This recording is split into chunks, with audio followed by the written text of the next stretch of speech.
ندیم رضا کا سلام۔ بات ہے ایران اسرائیل کشیدگی کی، جس کا انتظار تھا، بار بار دھمکیاں، دھونس، اور آج یہ تباہ ہو جائے گا، کل وہ تباہ کر دیں گے، جوہری توانائی کے اوپر حملہ کریں گے، اور ڈرون ٹیکنالوجی پہ حملہ کریں گے، بیلسٹک میزائل جہاں بنتے ہیں وہ اس پہ حملہ کریں گے۔ اور وہ حملے کا وقت بھی گزر گیا، حملہ بھی ہو گیا، اسرائیل نے حملہ بھی کر دیا، اور ایران نے اس کو ناکام بھی بنانے کا دعویٰ کر دیا ہے۔ اور جن شہروں پہ، صوبوں پر حملے کیے گئے، وہاں سے خاطر خواہ ابھی تک جو تفصیلات ہیں ایسی سامنے نہیں آئی۔ ہاں یہ ضرور ہوا ہے، دو ایرانی فضائیہ کے 2 افسران اس میں شہید ہوئے ہیں اس حملے کو ناکام بناتے ہوئے۔ اور جو سب سے بڑی جو ڈیولپمنٹ ہوئی ہے، یا ایک تو وہ ہے کہ اسرائیل کے جو توقعات کے برعکس جو اس نے سوچ رکھا تھا ذہن کے اندر کہ ایران میں تباہی و بربادی ہر طرف پھیلا دے گا، اس میں مکمل طور پر ناکامی ہوئی ہے۔ جو بہت بڑی پیش رفت ہے وہ یہ ہوئی ہے کہ سعودی عرب ایران کے ساتھ کھڑا ہو گیا۔ سعودی عرب نے اسرائیل کے حملے کی مذمت کی ہے اور اس کو ایران کے سلامتی کے اوپر کوئسچن مارک قرار دیا ہے۔ اسی طرح سے دنیا پوری تقسیم ہو کے رہ گئی ہے کہ جو ایران کے اوپر جو اٹیک کیا گیا ہے۔ تو اسی کے اوپر بات کرنی ہے کہ دن بھر سے سب اس میں لگے میں، مختلف ذرائع سے چیزیں آ رہی ہیں، لیکن اب تقریباً ہر چیز میچیور ہو چکی ہے۔ اور اسرائیل نے جو ایران کے 3 صوبوں تہران، خوزستان اور ایلام صوبوں کے اوپر حملہ کیا ہے، وہاں پہ ابتدائی طور پہ یہ کہا گیا تھا کہ تقریباً 100 طیاروں نے اسرائیل کے اوپر ایران کے اوپر حملہ کیا ہے، اور اس میں یہ بھی تاثر ظاہر کیا گیا تھا کہ یہ ایران کا جو دفاعی نظام ہے وہ مکمل طور پہ ناکام ہو چکا ہے، کہ جس نے اتنے سارے بڑی تعداد میں طیارے آئے اور وہ بمباری کر کے میزائل داغ کے سارے سارے واپس چلے گئے، اور ایک بھی طیارے کو نقصان نہیں پہنچ پایا۔ تو اس میں بظاہر تو فوری طور پہ اسرائیل نے بڑے ڈنکے بجائے اپنے ہر چیز کا ہے، لیکن جیسے جیسے وقت گزرتا گیا پھر ایران نے بھی وہ ویڈیوز جاری کر دی جو انہوں نے، ان کے دفاعی نظام جو ہے اس نے جس طرح سے اسرائیل کے جو میزائل تھے، بم تھے، یا ڈرون کے ذریعے، کیونکہ ایران نے کہا ہے کہ بیشتر یہ ڈرون کے حملے تھے، اور انہوں نے بڑی کامیابی کے ساتھ ناکام بنایا ہے، فضا میں ہی اپنے ہدف پہ ٹکرانے سے پہلے ان کو فضا میں ہی تباہ برباد کر دیا تھا۔ اور بے شمار ویڈیوز آ چکی ہیں سوشل میڈیا کے اوپر، اس میں دکھایا جا رہا ہے کہ کس طرح سے فضا میں وہ پھٹ رہے ہیں، اور پھر وہ جو جھاڑیوں میں آگ لگی ہوئی ہے اس طرح کی ویڈیو آئی ہے یا تھوڑی بہت آئی ہے۔ کیونکہ اسرائیل نے دعویٰ کیا تھا کہ اسلامی انقلابی گارڈ اس کی جو عمارتوں پر، اس کے جو ٹھکانے ہیں ان پر اٹیک کیا گیا، جس میں بڑے پیمانے پر نقصان کا دعویٰ کیا گیا تھا، لیکن ایسا کچھ بھی نہیں ہوا۔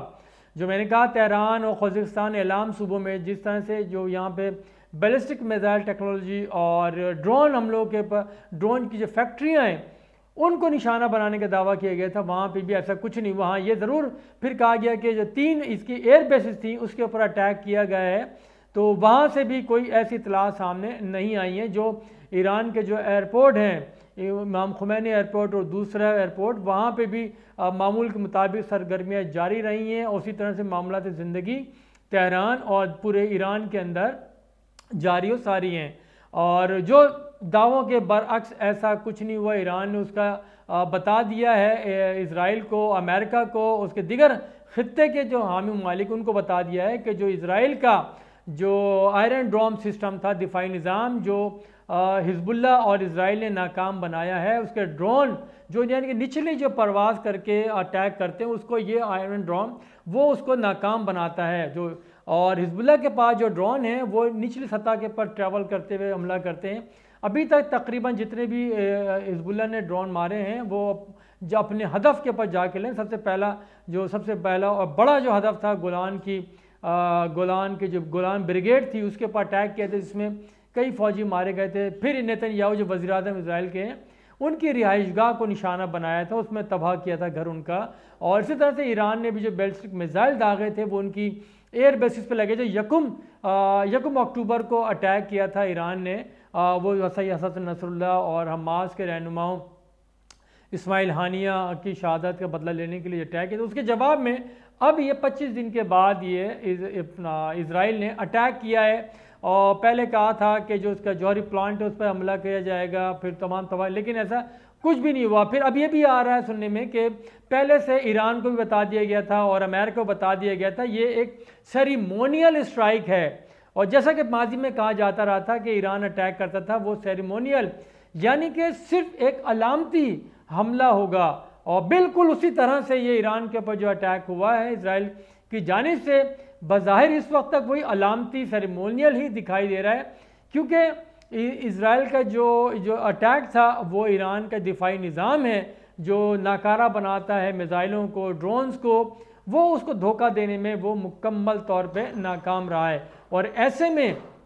جو منقسم عرب برادری تھی اور دنیا اسلام منقسم تھی، ان کے کئی ممالک ابھی بھی بہرحال ہم کہہ سکتے ہیں خاموش محض تماشائی بنے بیٹھے ہوئے ہیں، اور ایک اطلاع یہ بھی آئی تھی کہ جارڈن کی فضائی حدود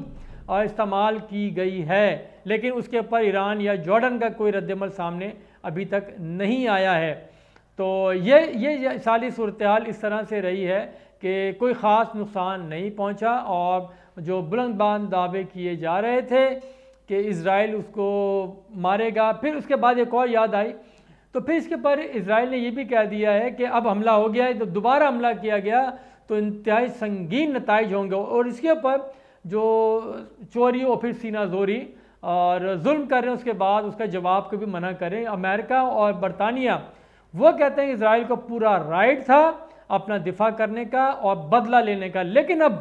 ایران کو چاہیے کہ وہ کسی طور بھی اسرائیل پہ حملے کی غلطی نہ کرے، اگر اس نے غلطی کی تو اسے سنگین نتائج کا سامنا کرنا پڑے گا۔ تو بہرحال مجھے یہ دکھائی دے رہا ہے کہ خطے کے اندر میں نہیں سمجھتا کہ بہت زیادہ جنگی ماحول ہو سکے گا، کیونکہ ادھر حزب اللہ اور حماس نے اسرائیل کو کافی ٹف ٹائم دینا شروع کر دیا ہے، وہاں پہ آئے روزانہ تقریباً وہ اسرائیلی فوجی مارے جا رہے ہیں، 5-6 روزانہ اسرائیلی فوجی مارے جا رہے ہیں، اور اسرائیل کے اندر تل ابیب تک حملے کیے جا رہے ہیں، وہاں بھی عمارتیں تباہ ہو رہی ہیں۔ ایسے میں اسرائیل دوبارہ غلطی نہیں کر سکتا، کیونکہ اگر اسرائیل نے ایسا کیا تو بہت ہی خمیازہ بھگتنا پڑے گا، اس کے ساتھ ساتھ جو اس کے جو دوست ممالک ہیں ان کو بھی خمیازہ بھگتنا پڑے گا۔ اطلاعات ایسی بھی کچھ آ رہی ہیں کہ رشیا نے جو ایران کا جو اتحادی ملک ہے یمن، انصار اللہ اس کی جو تنظیم ہے، ان کو کچھ ایسے یعنی کہ شواہد ایسے وہ میپ فراہم کر دیے ہیں جو مغربی ممالک کی جو حساس تنصیبات ہیں یورپ میں اور دیگر ممالک میں اور اسرائیل کی، ان کو بھی نشانہ بنایا جا سکتا ہے اگر حالات زیادہ خراب ہوئے۔ اور یہی وجہ ہے ابھی تک اگر دیکھیں، کیونکہ اسرائیل انتظار کر رہا ہے کہ جو ایران کے جو اتحادی ہیں یعنی مزاحمت کے جو محور کہلاتے ہیں، حزب اللہ، حماس اور عراق کی تنظیم ہے، اور اسی طرح سے یمن کی تنظیم ہے، اور ان کی جانب سے کوئی اٹیک ہوگا، لیکن فی الوقت ابھی تک کوئی ایسا اٹیک ہمارے سامنے نہیں آیا ہے، کیونکہ سینٹرل پوائنٹ سب کا تہران ہی ہے، ایران ہے، اور اس کے بغیر پوچھے کو حملہ کر نہیں سکتا، کیونکہ ایران نے بھی کہا ہے کہ اس نے کچھ بگاڑا تو ان کا ہے نہیں۔ تو اس کی روشنی میں اس کو سیریمونیل اسٹرائک قرار دیتا ہوں جو اسرائیل نے کی ہے، اور جو خدشات تحفظات کا اظہار کیا جا رہا تھا کہ اگر اسرائیل نے اٹیک کیا تو پھر ایران اور خطے کے دیگر جو اس کے اتحادی ممالک ہیں ایران کے، وہ اٹیک شروع کر دیں گے، لیکن یہ بہرحال ایک سیریمونیل اسٹرائک تھی۔ تو خطے پہ جو سیاہ بادل جنگ کے منڈا رہے تھے، اس کے بعد میں سمجھتا ہوں کہ وہ بن برسے گزر جائیں گے اور خطے میں وہ نہیں ہوگا، اور آنے والے وقت میں اسرائیل کو جنگ بندی کرنی پڑے گی، کیونکہ اسرائیل اب وہ سمجھ چکا ہے کہ اب مزید وہ نقصان نہ حماس کا جو پہنچا چکا تھا اور اسرائیل کا ان کے سربراہان کو شہید کر دیا، اس میں کوئی حرج نہیں ہے۔ ان کی جو پہلی لیئر تھی، جو بڑے لیڈران تھے، ان کو بھی مار دیا، لیکن جو نظریہ ہے اسرائیل ان کو کسی صورت بھی ختم نہیں کر سکتا، کہ جن کی نسلیں غزہ میں ہوں یا لبنان میں وہ ختم ہو چکی ہیں، لیکن ان کے جو چند لوگ جو بچے میں ہیں وہ جب تک زندہ رہیں گے اس وقت ان کے دل میں بدلے کی آگ جلتی رہے گی، اور وہ اپنی اس آگ کو بدلے میں بدلنے کے لیے اس کو یعنی کہ سخت رد عمل میں بدلنے تک سکون سے نہیں بیٹھیں گے۔ اور یہی وجہ ہے کہ اسرائیل بھی جلتا رہے گا، کرتا رہے گا، اور آخر کب تک اسرائیل کی پوری آبادی وہ زیر زمین رہے گی، کبھی تو باہر نکلنا ہوگا۔ اسی لیے اور یہ میں سمجھتا ہوں کہ یہ جنگ زیادہ آگے نہیں بڑھے گی، اور جلد اب انٹروین کرنا پڑے گا، اور اس کے جو خطرات ہیں وہ ختم ہو جائیں گے۔ بہت شکریہ، خدا حافظ۔